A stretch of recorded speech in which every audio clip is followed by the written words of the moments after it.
Welcome to the Cultural Video Analysis exercise. It will give you practice recognizing the cultural features in action and help you learn to use the various sections of the toolkit. You'll have a chance to conduct a cultural analysis based on what you can observe about people, the way they express themselves, the way they interact with their colleagues, and the way they talk about the world. The intercultural scenario in this exercise highlights the way cultural dimensions show up in people's behavior and expectations, and how those dimensions can affect the outcomes in business interaction. The scenario shows people with different characteristics coming together for a collaborative project. It illustrates the kind of confusion that can occur when the cultural features aren't shared, even when people have the best intentions.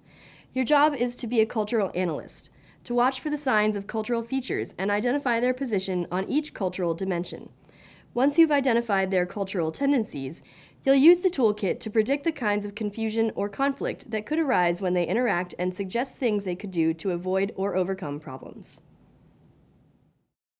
After watching each segment as many times as you like, you'll create a cultural profile for the characters from each company. Once you finish your analysis, I'll review the segment with you and point out the features as they come up in the story, so you can confirm your analysis and catch any clues you might have missed. When you've completed an analysis for each of the two companies, you'll be able to identify the cultural dimensions that are not shared between the two. Based on these differences, you'll create a list of the kinds of challenges they might have working together. Next, we'll show you the first meeting of the two companies and the reaction of people on both sides to demonstrate the way the cultural differences might play out in a real business interaction. You'll then have a chance to reflect on ways that the people on each side could have modified their behavior to be more effective. We'll show a revised version of the meeting with the characters using the toolkit methodology for managing cultural differences. Have your cultural analysis toolkit ready. By watching the segments in order and going through the steps, you'll use all the sections in the toolkit and get the most out of the exercise. After each video segment, we'll stop so you can think about what you've seen and complete a specific assignment. I'll let you know which sections of the toolkit to use for each one. The scenarios aren't about people in any specific country. Although countries have strong cultural tendencies, when they're taken as a whole, internally they're very diverse, with differences between large cities and rural areas, people in different socioeconomic groups, and so on. By learning to recognize the cultural features without referring to a country generalization, you'll be able to interact successfully with anyone you meet, wherever they're from. Before you watch this segment, review the Gathering Data section of the toolkit for each cultural feature. You'll be observing interpersonal behavior, so focus on the sections that address the way people behave. Once you know what to look for each cultural dimension, you can start the video. Write down the features you observe as you watch the segment and review it as many times as you like. When you're ready, make a list of all features you've identified in the segment. You're about to watch a video segment introducing Raul, owner and CEO of Argotec Pharmaceutical Products, a small but growing company, and his executive assistant, Iwa. Argotec holds 2 patents that have enabled them to produce a medication dispensing unit for hospitals and pharmacies that features enhanced reliability and security, and they believe it has excellent possibilities for the international market. They've been approached by RPI Pharma, an overseas company selling related products in their home market, and moving into new markets as well. Raul likes the fact that RPI isn't that big. He doesn't trust the pharmaceutical giants to treat Argotec as a partner, and he wants to retain as much control as possible. In addition, RPI has mentioned that the hospitals in their home market are about to upgrade, so the timing is very good to introduce Argotec's products there. Raul is getting ready to represent Argotec on a visit to RPI. This will be Argotec's first international collaboration. All right, I'll see you next Tuesday then. Give my regards to your wife. Hi, honey. Hi, Dad. Let me help you with that. I thought I would have done here sooner, but my first meeting this morning was next to that bakery with the wonderful croissants, so I had to pick some up. And then I ran 3 red lights to catch up. Oh, the almond ones. You better be careful driving so fast. The fines are really high for speeding on Union now. You're gonna get caught one of these days. No need to worry. You know I went to school with the chief of police and the district attorney. I'm immune to speeding tickets. Just a minute. Hi, it's Iowa. Listen, I'm running a little behind this morning. Could you let the guy from Adler know I need to move our meeting back a little? Yeah, let's say an hour. Great. I'll see him then. Thanks.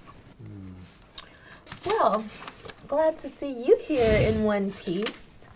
Oh, I wanted to show you. Here's a picture from Yuri's game. Oh. He was so happy you were there to see him make that big goal. I wouldn't have missed it. Of course I was there. He gets his speed from his grandfather. And before long, he'll be upholding the family tradition, wearing the green and yellow jersey. Well, I'm not sure how I feel about sending him to boarding school. It's gonna be really hard having him so far away. Good for him. Help him mature. He already has all the advantages of family background, but he needs exposure to really high up people if he's going to have the right connections. Then one day, when he takes over this company, he'll know business leaders all over the world. Everything's international now. Which reminds me, how are things coming with my visit to RPI? Fine, the schedule's all set. You're staying 6 nights. We have meetings arranged from Monday through Thursday and a plant tour on Friday. I'm putting together the numbers they asked for now. Mom will have the spreadsheet on last year's sales this afternoon. And I have that report you wanted on their pricing. Let's see. It's here.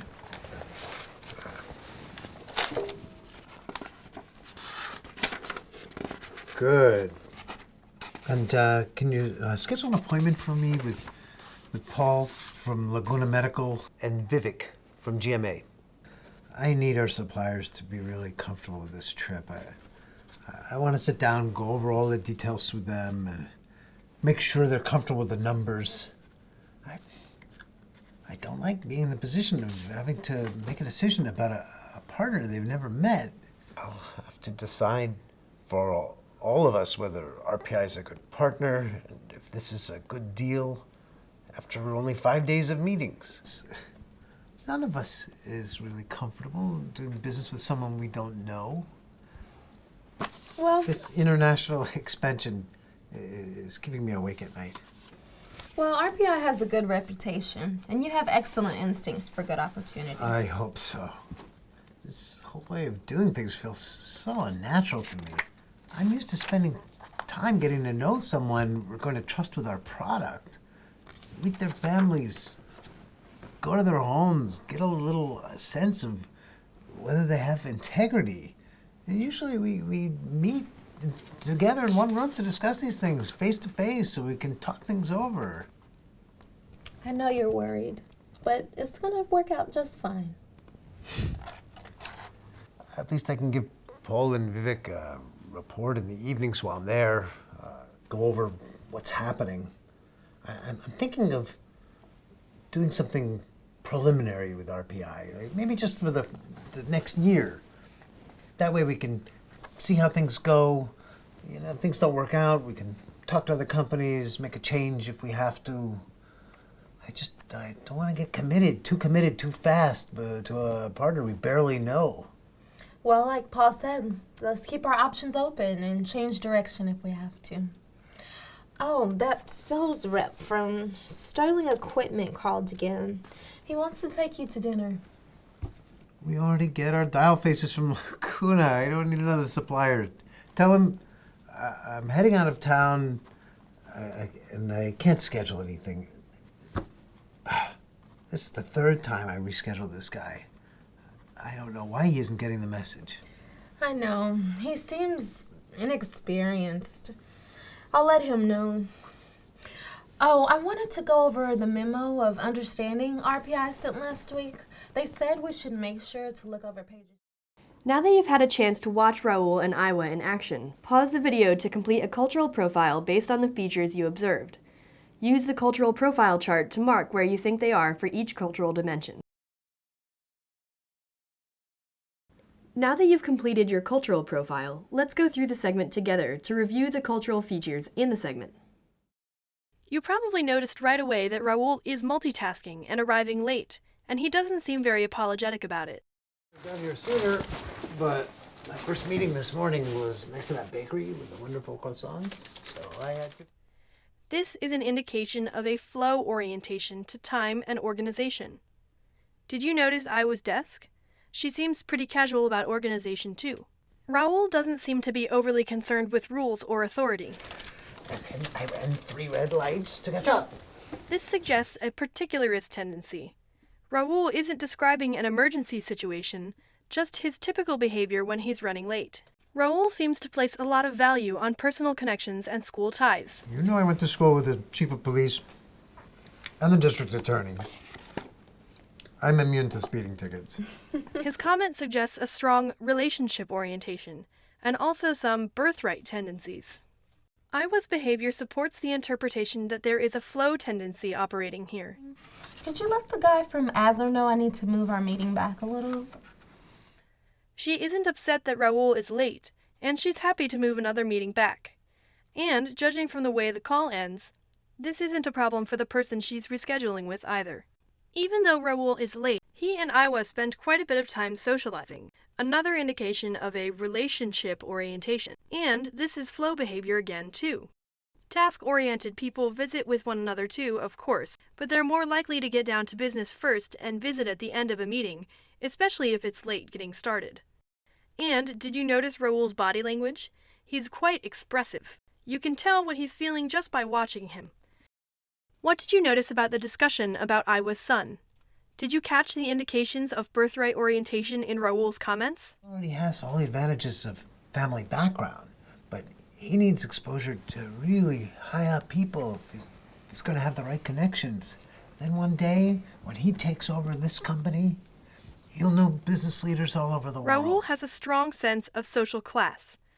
He's also expecting his grandson to take his place as Argotech's CEO based on his family affiliation, long before his grandson has had a chance to demonstrate skills or accomplishments that would be relevant to the job. An achievement-oriented approach would be to see whether the grandson has a good head for business first, and have him start at the bottom and work his way up in the company. Even if a CEO wanted his grandson to take over someday, the company's structure and policies would require him to develop appropriate credentials first. The fact that this is a family business, Mom will have the spreadsheet on last year's sales this afternoon. with at least 3 members of a family working together, is a further sign of a relationship orientation. What about the individualism and collectivism dimension? Raoul seems to have a strong preference for involving his network of business partners in decisions. GMA, I need our suppliers to be really comfortable with this trip. I want to sit down, go over all the details with them, and make sure they're comfortable with the numbers. This is an indication of a collectivist approach to making decisions. Raoul feels that he isn't going to have time to really get to know RPI. I'm used to spending time getting to know someone we're going to trust with our product. Meet their families, go to their homes, get a little sense of whether they have integrity. Rather than do business based on a detailed contract, he wants to know his business partners personally, another sign of a relationship orientation. And he's uncomfortable making a decision about RPI on his own. I'll have to decide for all of us whether RPI is a good partner, and if this is a good deal, after only 5 days of meetings. Even though he'll be away, he's building in a mechanism for keeping his colleagues informed and getting their input. At least I can give Paul and Vivek a report in the evenings while I'm there, go over what's happening. Again, an indication of collectivism. You might have noticed that Raoul is very focused on opportunity and isn't making plans for very far in the future. I'm thinking of doing something preliminary with RPI, like maybe just for the next year. That way we can see how things go. This suggests a short-term orientation, and so does the fact that Argotech isn't committed to a particular plan. Well, like Paul said, let's keep our options open and change direction if we have to. A focus on flexibility and seizing the moment is typical of short-term strategy. What else can we figure out from this segment? Well, Raoul is going to great lengths to avoid telling a sales representative that he already has a supplier for dial faces. Tell him I'm heading out of town and I can't schedule anything. And he and Iowa both think he's sending a clear signal. I don't know why he isn't getting the message. I know. He seems inexperienced. Raul's response to the salesperson is a good example of indirect communication, conveying a message through hints and vagueness rather than saying explicitly what you think, to avoid hurting other people's feelings. So, in this segment, we've seen pretty good indications that Raul and Iowa have the following tendencies: birthright, particularist, relationship, collectivist, short-term, indirect, expressive, and flow. Their cultural profile would look something like this.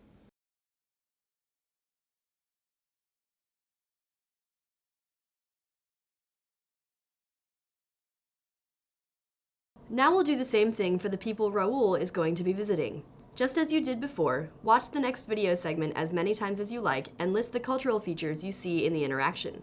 When you're done, we'll review them together.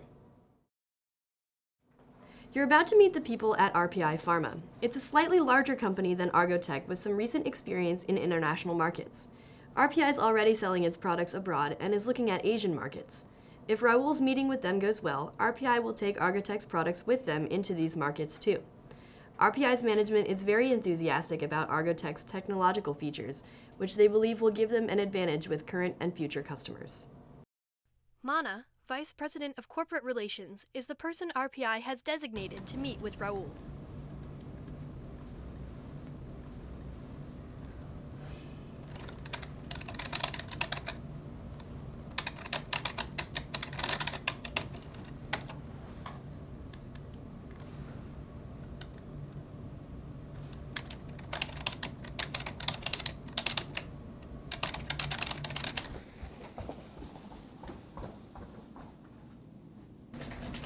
Good morning, Mana. Good morning, Carla. Everything all right? Yes, I'm sorry I'm late. The third quarter sales figures weren't quite ready. Oh, well, let's have a look. I'm not seeing the breakout by industry that I asked for. Did Charles understand that I needed it? I told him, but he was in a rush getting these out, so he must have forgotten. You should have checked on that. I really need those numbers before my meeting tomorrow with the finance people. I'm sorry, I will get the information from him this morning and I'll run a new report. Just bring them to me once the information's been added. Let's see. Oh, has marketing decided whether or not they're going to move forward with the Malaysia project? Yes, good news on that. Better than we'd hoped for, actually. Paul Martinez has given us the go-ahead to start in June, and they've increased our budget from $1 million to $1.2 million. Apparently he was very impressed with the prospectus you sent. Oh, well, that is excellent news. 1.2 million, that's better than we expected. Good. Paul spent a lot of time looking over that prospectus, but it was a big decision. Southeast Asia is a completely new territory. I know how hard you've worked to maintain RPI's reputation. Well, we can't afford a misstep. I had to make the case that this project was consistent with our corporate direction up to now, and that the Malaysian partnership would be solid moving forward. Well, it looks like it's paid off. Well, I wanted to thank you for your work that you did on their company history. It was really important to show that they had a stable track record. I'm happy that Paul liked the prospectus. I've been hoping to work with him for some time since he started this company, and I'm glad to have the opportunity to gain some visibility. I worked really hard putting that all together. Well, it looks like he's noticing your work now. Well, I wanted to go over some more of these weekly industry reports. The content is very good here. It seems to me that you have an excellent grasp of what I'm looking for, especially with your interpretations of the weekly focus group results. It looks like on a couple of these, you left the recommendations section blank. Oh, well, that's because I mentioned my recommendations in the challenges section, so I would have just been repeating myself. Well, it's important with these documents that we follow procedure to keep things parallel. It may seem redundant, but that just keeps everything organized. So if you'll just add your recommendations to the right section, then you'll be done. Got it. I will get this to you by the end of the day.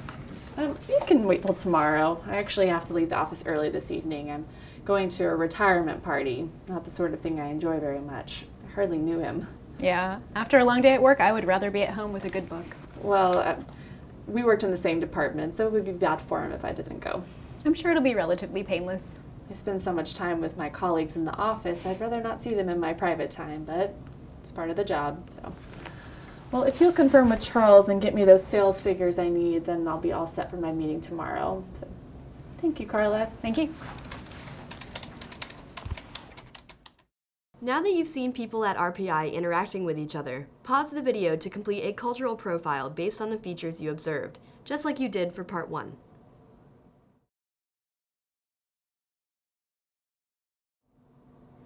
Now we'll go over the video again to see which cultural features we can identify. You probably noticed some differences between the way Mana and Carla think and interact to the people at Argotech. For example, you probably noticed a difference in their attitude towards time and schedules. Both Mana and Carla were expecting their meeting to start promptly at 9 o'clock, and Carla apologizes for being just a few minutes late. You may also have noticed the way they greeted each other. Good morning, Mana. Good morning, Carla. They took very little time socializing before getting down to business, an indication of a task orientation. This is very different from Raul and Iwa. Mana is a no-nonsense communicator, isn't she? She doesn't hesitate to let Carla know when she needs to make changes. You should have checked on that. And Carla accepts her criticism without defensiveness. I'm sorry, I will get the information from him this morning. Carla's obviously not surprised or upset by this very direct style of communication. What else did you notice about their interpersonal style? We've seen that neither one gets very emotional about problems or criticism. How about when things go right? Oh, well, that is excellent news. Although she's clearly pleased, Mana doesn't display much of a reaction to good news either, a sign that she's quite neutral in the way that she communicates emotion. The way that RPI representatives dress is plain and understated, which supports this interpretation. You might also have noticed that someone named Paul Martinez made the decision to proceed with a Malaysian expansion. Having a single decision maker rather than a committee is an indication of an individualist approach to management.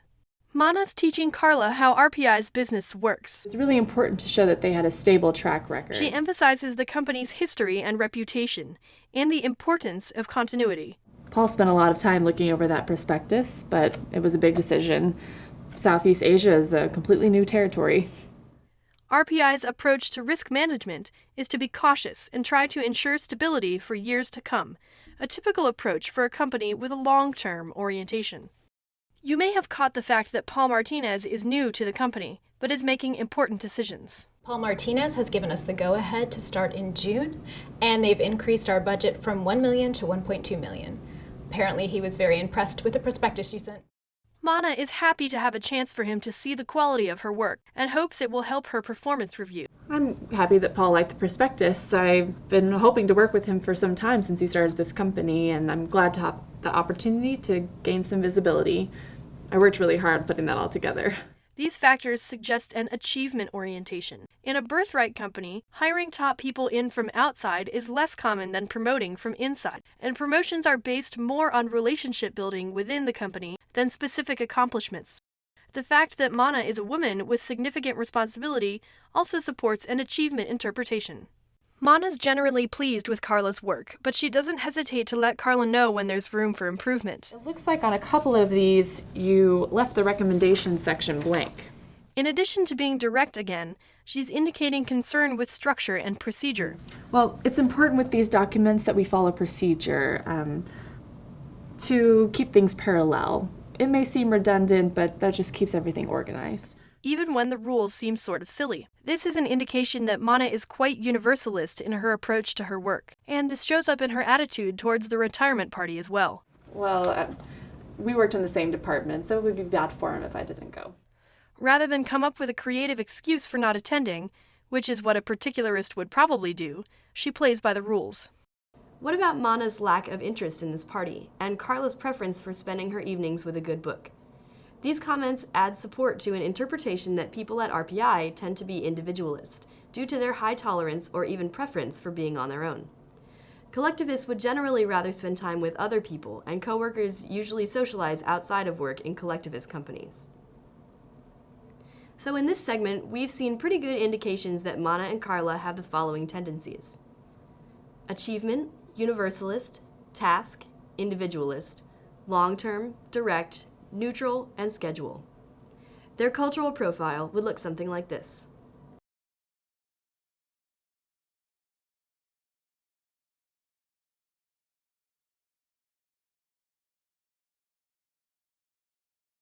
Comparing the two profiles, it looks like they differ on all 8 features. There's plenty of opportunity here for confusion and conflict. First, let's think about how the representatives of the two companies are going to feel about working with one another. Take a look at the reactions and interpretations chart in the toolkit. Pause the video here and write a quick list of the reactions Paul and Mana will probably have when they interact. Now that you've had a chance to reflect on some possible areas of miscommunication, let's see what happens when Raul finally meets with Mana. Good morning. Good morning. I'm Raul. I'm Carla. Nice to meet you. Carla, so nice to meet you. Yes. How are you today? I'm doing just fine. Mana is waiting to meet with you, so do you mind if I show you to her office? Please. Great. Right this way, please. Okay, thank you so much.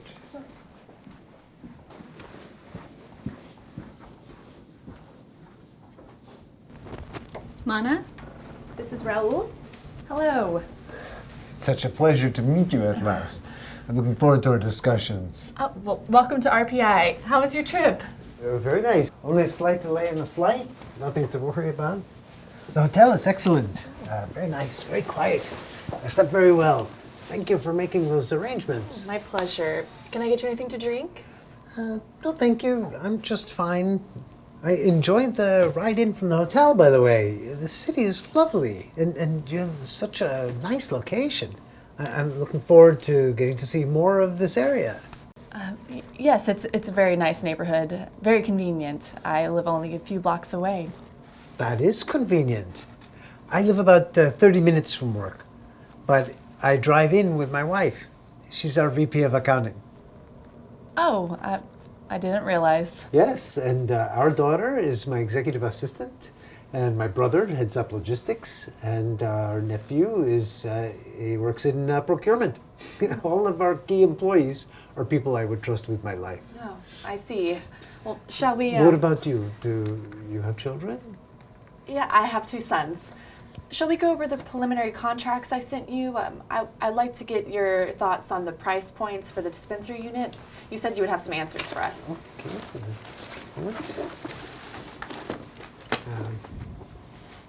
Thank you for your patience.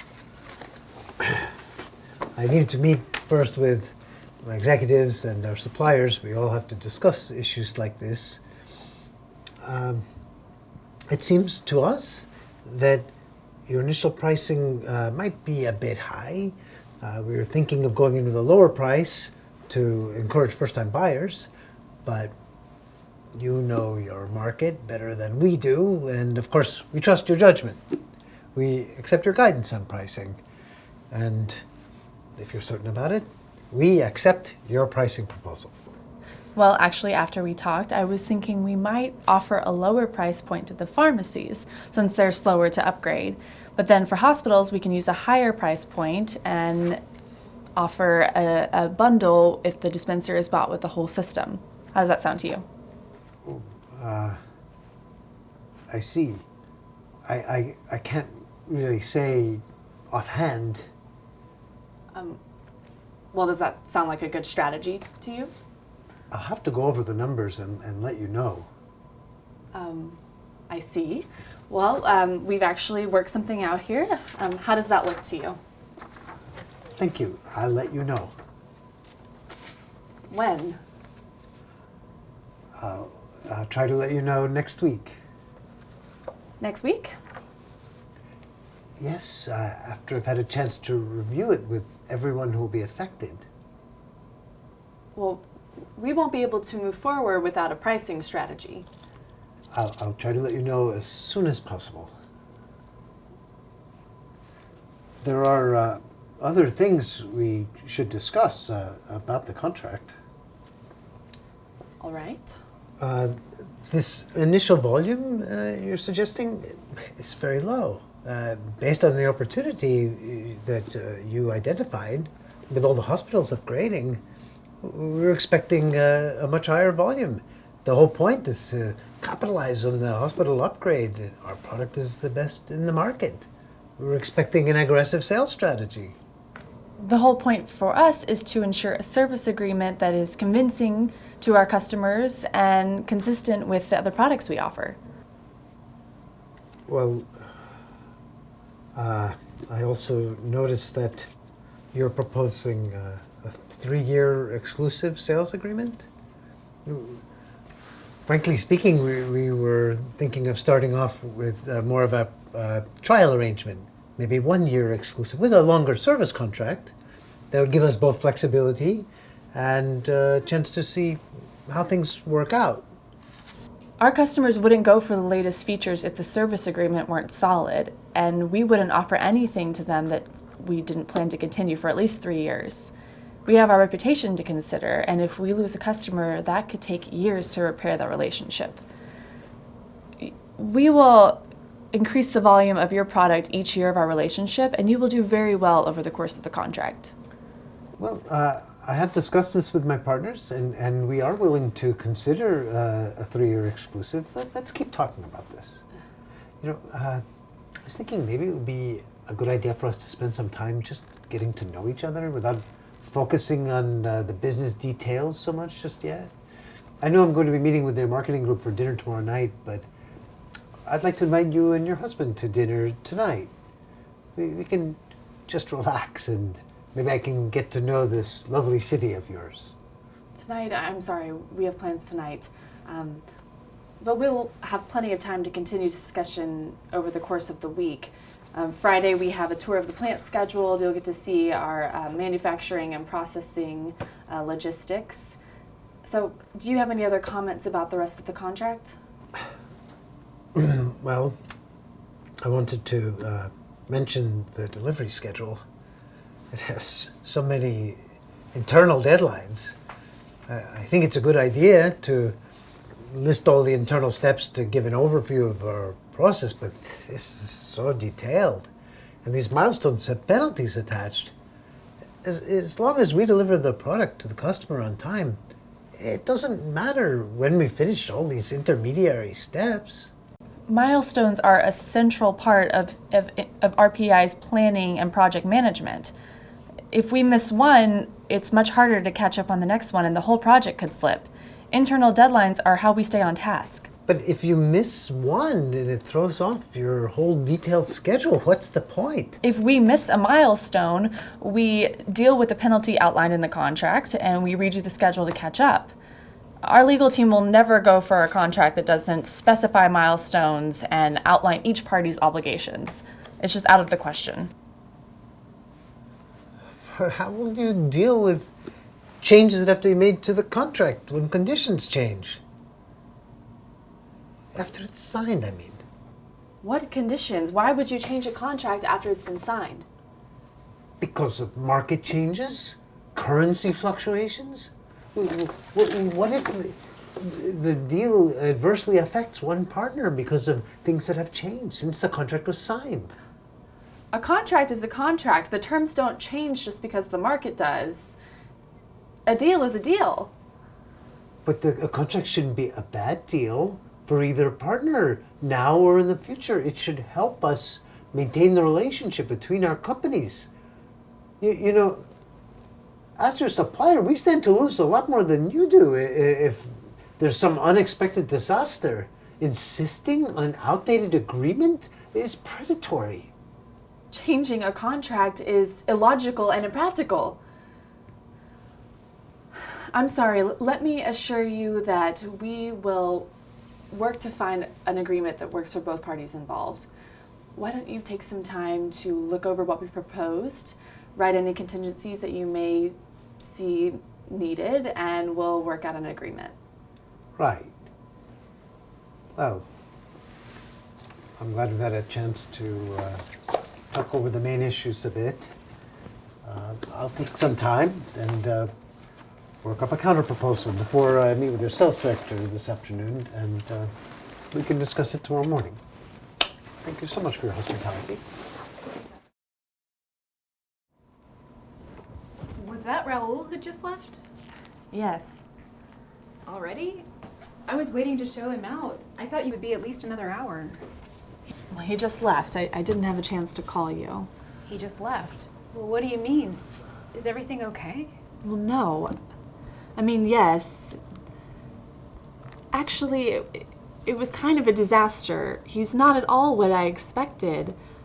I can't understand how I could be so wrong about a potential partner.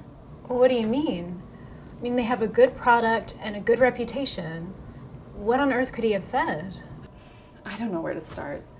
Well, you saw him when you walked him in. He was all, everything's beautiful and wonderful and a bit over the top. But he goes just as far the other way. I mentioned to him that he was being illogical and he got very angry. He seems emotionally unstable and the way he wants to do business is just crazy. How so? He seems to want to formalize our relationship with no legal controls in place regarding deliverables. And he said something about renegotiating a signed contract based on changing market conditions. Really? Well, I did notice that he used flowery language and he told me all about his 2 children. That's another thing. It seems that all of his executives are close family members. Who knows if they're qualified or even competent? I can't imagine how they make a business decision. Actually, I do know. Very slowly. I proposed this pricing strategy to him, and he said he was going to need a week to look it over and make a decision. He's the CEO of their company, and he's come all this way to meet with us, and he needs a week to make a decision? Wow. If he's not the decision maker, then I wonder who is. Well, maybe he's just not that decisive, like he's more of a figurehead or something. You know, he seemed really sweet to me, like more of an uncle than a business partner. He asked me all about my family and my hobbies and my favorite type of food. Well, that's another thing. When I spoke to his assistant on the phone, who turns out is actually his daughter, she complained to me about us not having enough time scheduled for him.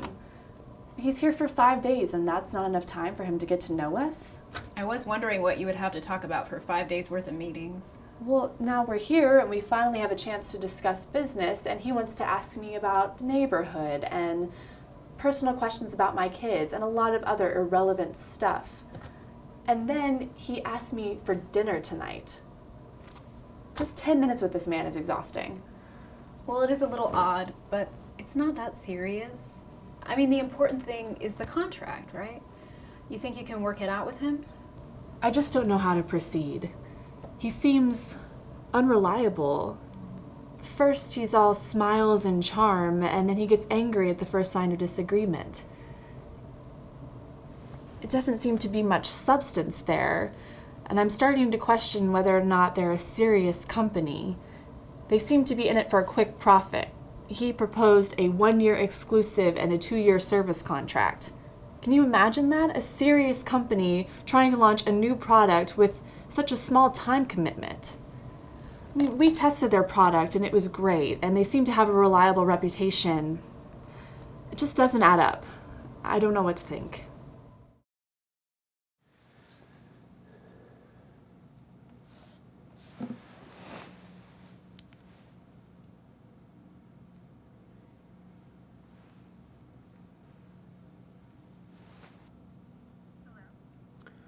Hi, honey. It's me. Yeah, well, we got done early. Yes, I am a bit upset. No, nothing.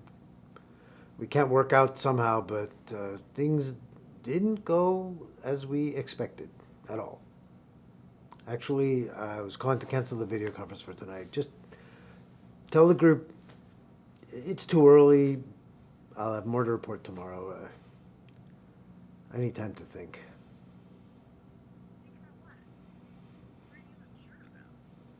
Well, RPI isn't what we expected, and I'm unsure how to proceed. I'm not even sure they're serious about doing business with us. I'm definitely unsure about dealing with this Mana person. You talked to her on the phone, didn't you? How did she seem to you?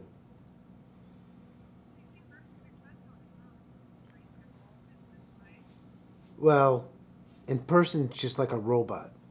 You can't engage her in conversation. She wants to get down to business immediately.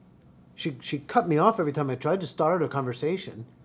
And I thought, Maybe they're just hyper focused on business when they're at the office. So I invited her and her husband out to dinner, just so we could have a human conversation. Oh, by the way, they only had me scheduled for 2 dinner meetings, and the rest of the time I'm completely on my own. Her assistant gave me a list of restaurants and museums so I can amuse myself. Anyway, she turned me down flat. They have other plans.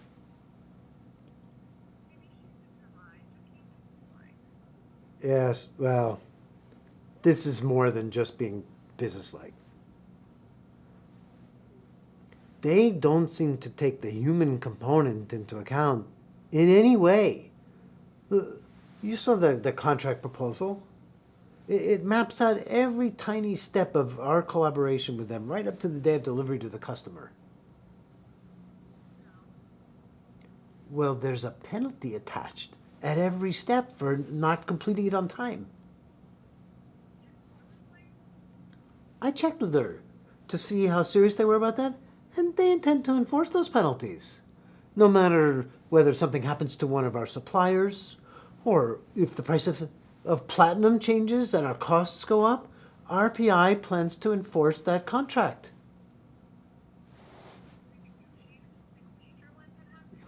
Right. They do not renegotiate contracts.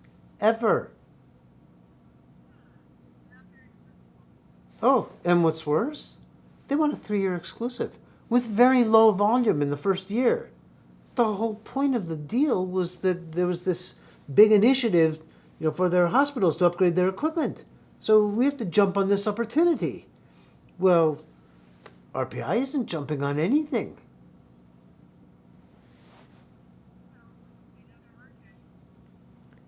I know they know their market, but this doesn't make sense. They want this airtight contract, and once they get that, they don't care about their relationship with us. And if the partnership doesn't work out, we're locked into this straitjacket.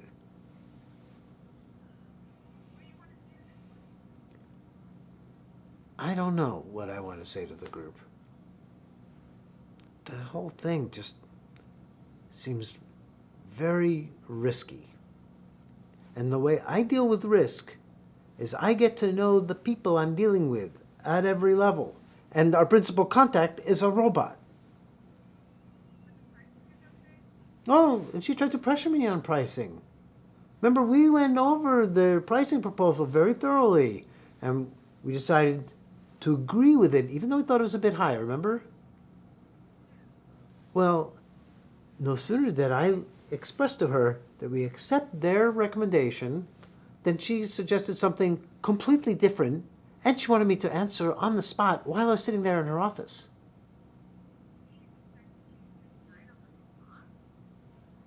Yes, and she said she came up with the idea, apparently without consulting anybody else. I couldn't tell if anyone knew she was proposing this to me, or if it was approved, or what.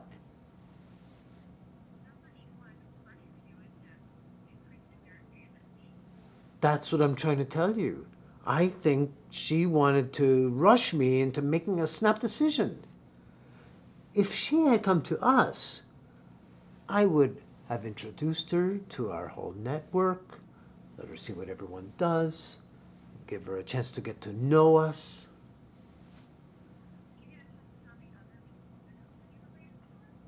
Oh, her assistant told me that Mana has only been with RPI for 2 years. How can she even understand the company in 2 years? And she was with 3 other companies before that.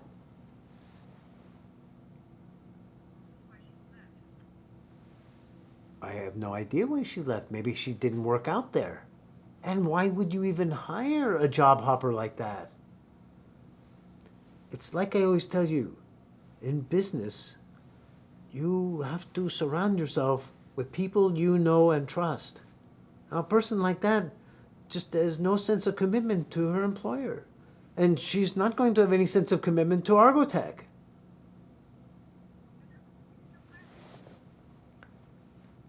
I know they have a great reputation, but the deal they're offering us is very risky. I, I don't see how, I don't see how we can accept it.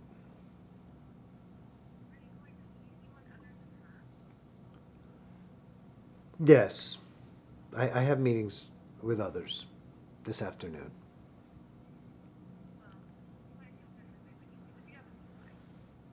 Maybe I will feel different when I meet with them.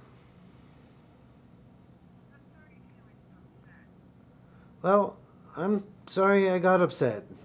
She was just so insulting. She has no finesse, no subtlety. She's horribly rude. At one point, I made a suggestion to her, and she said, "It's completely out of the question." Can you imagine just coming out and saying something like that? I built Argotech from the ground up, and they want to force this airtight contract in my face and refuse to spend any time getting to know us. It's so fishy.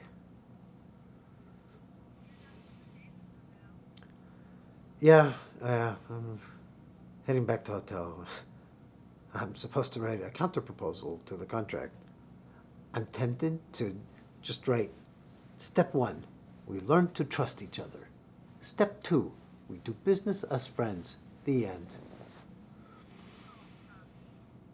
Oh, I won't do any. I'm just going to go back and collect my thoughts. So far, we've used the toolkit to identify cultural features at Argotech and RPI and predict problems they might have interacting together. We've also seen an example of how the cultural dimensions affect intercultural business exchanges. Now let's take a look at how to predict and solve problems. Your next assignment is to develop some strategies for Mana and Raul to use in dealing with each other. What might they have done differently? What cues might they have caught during their preparations for the meeting and the meeting itself? And how might they have responded to them to make things go more smoothly? Pause the video and take some time to look at the coping with differences and learning from them sections of the toolkit, so you can review the strategies of each feature.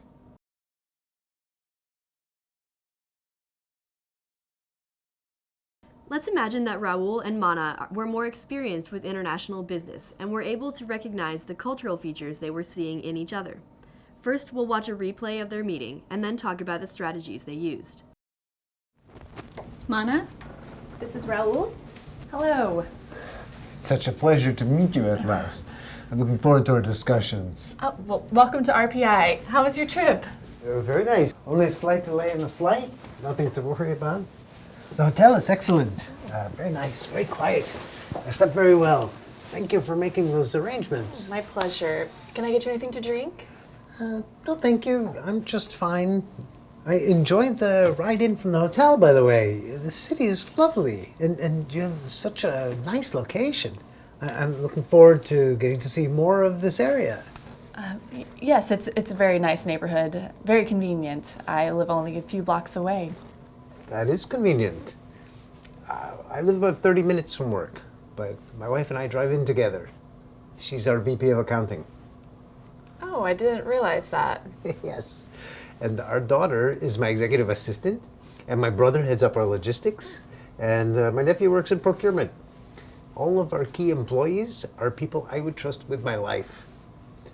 I realize that family businesses aren't as common here, but trust is a vital aspect of business back home.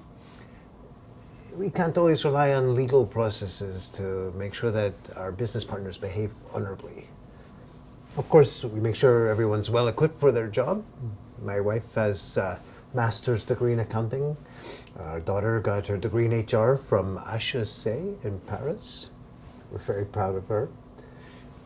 She's working toward becoming a person in HR by being my assistant. Yes, we've invested very heavily in our family employees at Argotech, making sure that everyone has the best education available. It sounds like you have the best of both worlds. What an excellent strategy. How about you?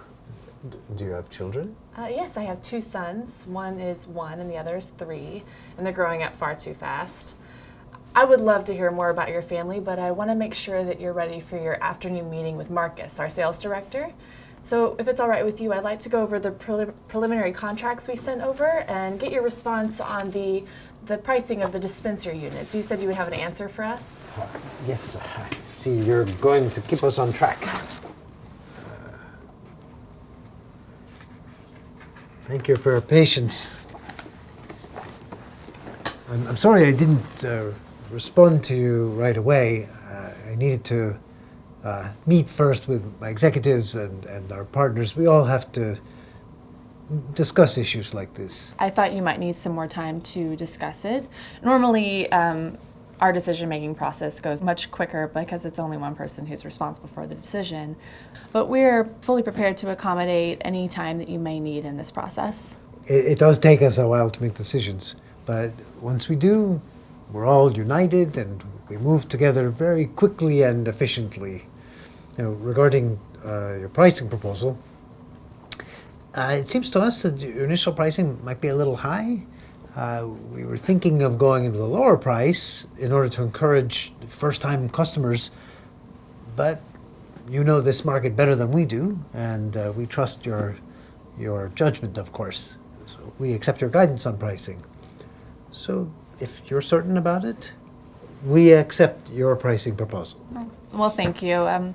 We definitely want to position your dispenser as a high-end product, but after we were talking, I began thinking that we might go into the pharmacies with a lower price point since they're slower to upgrade. But then for the hospitals, we can retain our individual high unit price and then lower the cost if the dispenser is bought as a part of the whole system. How does that sound to you? I know it's a new change, but... I see. I can't really say offhand. Oh, that's all right. I understand. Again, I know it's a new change, and in the future I'll try to refrain from any surprises, but I do believe it is an excellent strategy, especially if it's tailored to our various customers. How quickly do you think you could talk to your associates and review this strategy? I'll try to let you know next week. That's great, thank you. We can't move forward without a pricing strategy, so as soon as possible. I'll let you know as soon as I can. I would like to discuss some other issues with the contract. This initial volume you're suggesting is very low, based on the opportunity you identified. With all the hospitals upgrading, we were expecting to go in with higher volume. The whole point for us is to capitalize on the hospital upgrade. Our product is the best in the market. We're expecting an aggressive sales strategy. I also noticed that you were recommending a 3-year exclusive sales agreement. Frankly speaking, we were thinking of starting with more of a trial arrangement, maybe a 1-year exclusive with a longer service contract that would give us both flexibility and we could see how things work out. I see. It seems like you're focusing primarily on the current opportunity. Maybe it will help if I explain the environment we work in. And in this market, customers do business with us based on our reputation for reliability and the overall package we offer them, including features, pricing, and service contracts. They won't choose features alone, and we have to make sure they're comfortable with the prospects for maintenance and repair with any new product. The hospital upgrade will be a catalyst for looking for new products, but they won't buy quickly.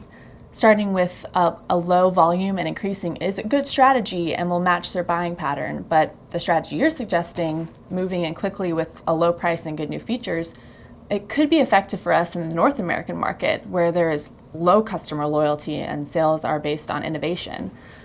I'd like to talk with you more about how you approach your own domestic market because it sounds very similar. All right, that sounds reasonable. Based on your explanation, I think we can agree to a 3-year exclusive, and maybe in return we could roll out our product to the North American market where we can increase our volume more rapidly. Let's keep talking about this. You know, I was thinking maybe it would be a good idea for us to just spend some time getting to know each other without focusing on all the business details just yet. I think it will help us reach agreement more easily if we know each other a little better. I know I'm going to be getting together with the marketing group tomorrow night for dinner. maybe we could get together this evening? I'd like to invite you and your husband to dinner. We could just relax and I can get to know this lovely city of yours. Yes, I realized from my conversation with your assistant, your daughter, that you were feeling that our meetings would be a little rushed, and I want you to feel as comfortable as possible. So why don't we pick you up at your hotel this evening? That would be wonderful. I look forward to it. And now my last question. Do you have any other comments about the contract? Well, yes, I wanted to look at this delivery schedule a bit. It has so many internal deadlines. I think it does make sense to list all of our internal steps to give an overall understanding of our process, but this is very detailed. And there are penalties attached to these milestones.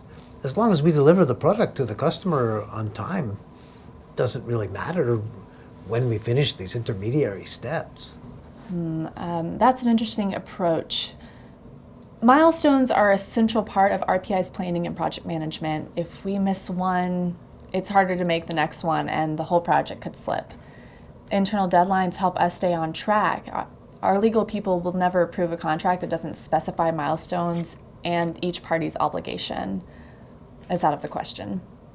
But if you miss one, your whole detailed schedule is thrown off. What's the point? Well, if we miss a milestone, we deal with the penalty as indicated in the contract and redo the schedule with a plan for catching up. Our schedule isn't completely inflexible, but it helps us know where we are.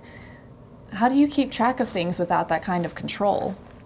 Well, we work in a constantly changing environment and we have to make constant changes to adapt. If we revised our schedule every time we made a change, we would spend a huge amount of time on the schedule itself. Instead, we focus on the end result and we work each problem as it comes up. Our people are experts at troubleshooting complex issues, and we have a good reputation for on-time delivery. Yes, you do. I've seen that.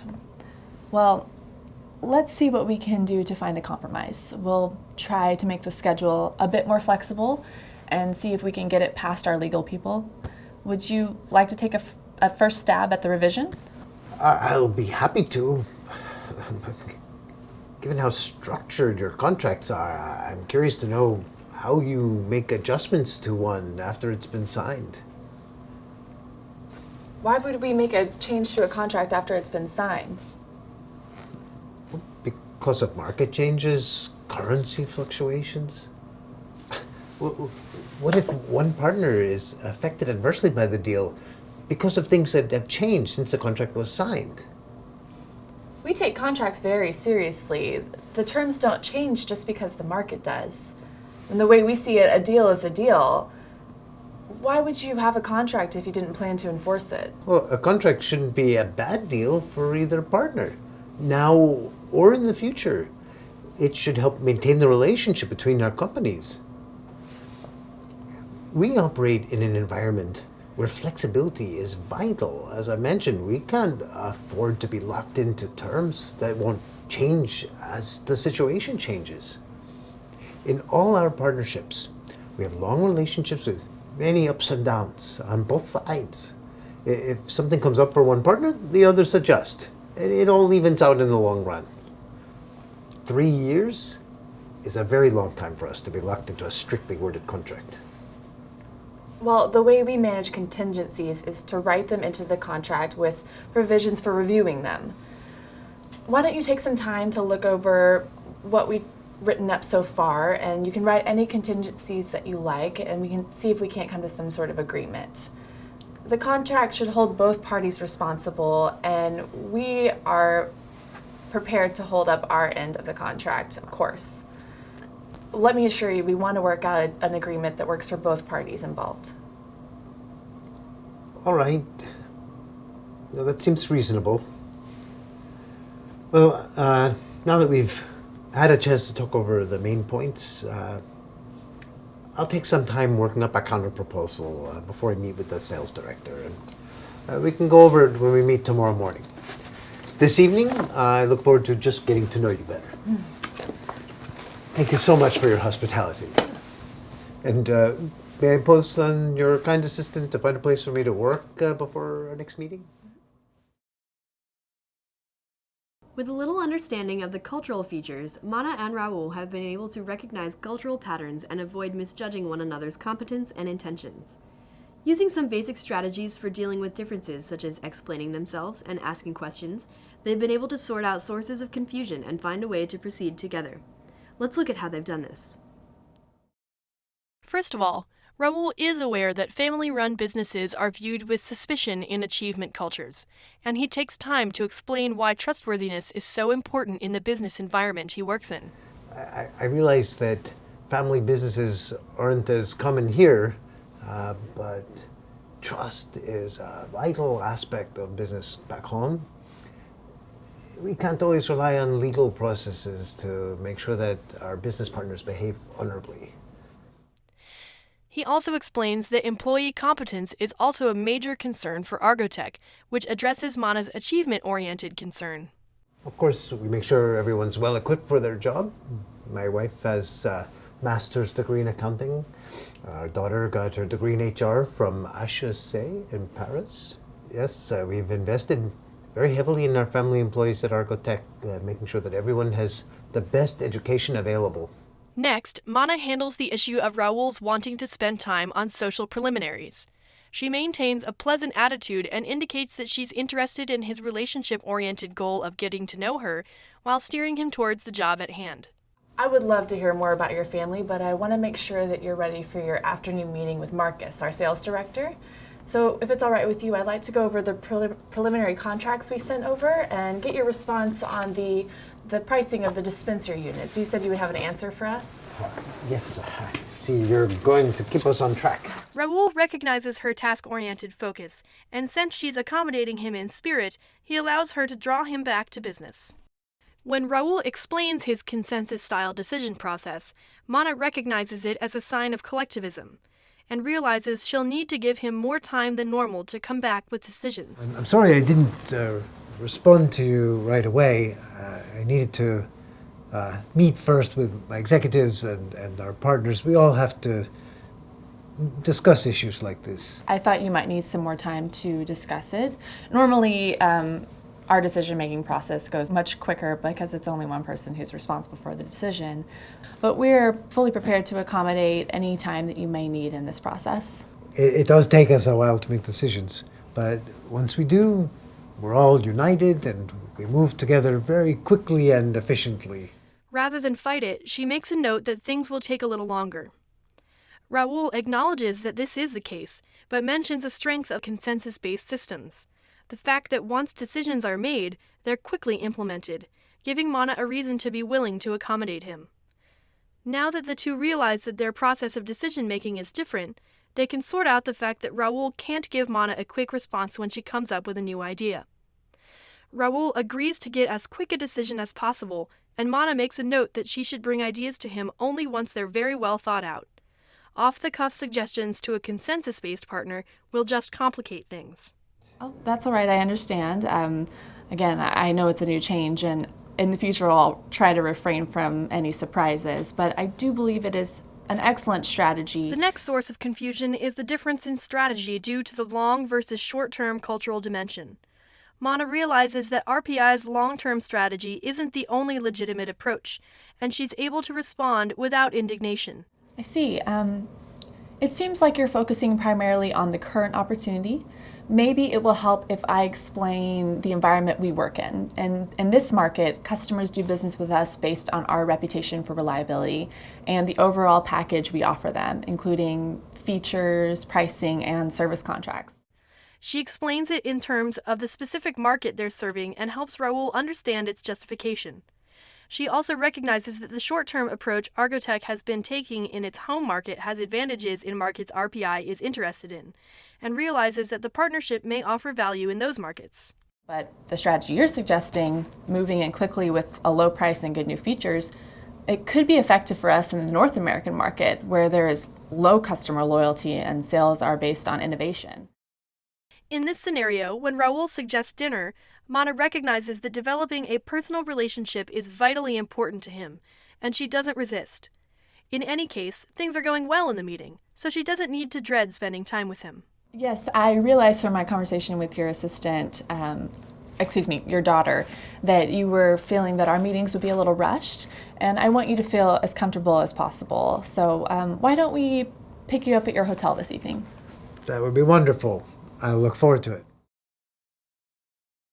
When it comes to the issue of contract specificity and enforcement, Raul's approach is new to Mana. But instead of showing her emotional reaction, she begins by explaining RPI's policies and why they seem important, and asks Raul to clarify the way Argotech does things. Well, if we miss a milestone, we deal with the penalty as indicated in the contract and redo the schedule with a plan for catching up. Our schedule isn't completely inflexible, but it helps us know where we are. How do you keep track of things without that kind of control? Although she and Raul are startled by one another's approaches, they avoid passing judgment until they've had a chance to understand the context responsible for each one. Raul is able to make it clear that the flexibility makes sense in the environment he does business in. Explaining how it works helps Mana make recommendations for meshing the two systems. Both have flexibility built in, as it turns out. In all our partnerships, we have long relationships with many ups and downs on both sides. If something comes up for one partner, the others adjust. It all evens out in the long run. Raul's system leaves things vague or renegotiates when conditions change, and Mana's specifies contingencies that might cause one partner to accommodate the other. Why don't you take some time to look over what we've written up so far, and you can write any contingencies that you like, and we can see if we can't come to some sort of agreement. The stylistic aspects of the interaction cause less trouble in this scenario as well. Raul and Mana are more sophisticated about variations along the dimensions of directness versus indirectness and expressiveness versus neutrality. Raul avoids jumping to the conclusion that Mana is a robot based on her lack of effusiveness and the fact that she wants to get down to business, and recognizes that her statement that a contract without milestones is out of the question is just a strongly worded clarification, not an attempt to insult him. Mana recognizes Raul's more expressive style as just that, a style, rather than an indication of instability. Because both participants are able to recognize value in each other's approach, they avoid seeming uncooperative to one another, and they're able to explore compromises in spite of some surprises. Using a strategy of explaining themselves, asking questions, and framing requests in terms of each other's values helps them navigate problems and avoid conflict. Thank you for participating in the Cultural Video Analysis exercise. We hope that this exercise further developed your knowledge of intercultural business relationships and helped you to explore the extent of your multicultural toolkit.